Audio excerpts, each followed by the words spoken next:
Risk assets, equity futures right now, do not like this payrolls report. It looks solid to me. What's your view? Yeah, is it too solid? I think the market's asking the question. Is it going to push rates up a little more? Is it going to keep pressure on the Fed? Does that mean PE compression in the equity market? You know, does that mean more dollar rise, more problems in the emerging markets? So, hey, look, I'm an equity guy. I like good growth, but there's a moment where you want to say, slow it down just a little, please. Rick, do we not like wage growth? Honestly, I think this number is one of the best numbers ever for a variety of reasons. You think about it, as Mike said, you know, for August, this number has been, last five have been disappointing. This number usually gets revised up by 35,000 jobs. The payroll, the wage number is impressive. By the way, it's pretty hard. It's pervasive across industries in terms of the growth.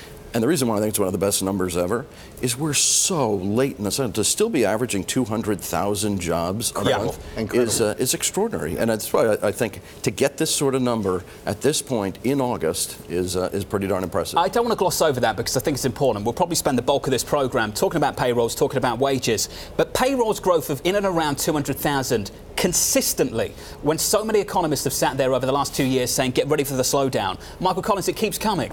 Yeah, it is remarkable, right, how much slack there seems to continue to be in the labor market. You wonder where these people are coming from, because the run rate, given population growth, is probably just under 100,000 jobs, and everybody was expecting the job growth to start to moderate, right? But to Bob's point, I think you're at a point where as the Fed funds rate gets closer to neutral, and I'd argue we're close, as Bullard would argue, good news may be bad news for risk assets here.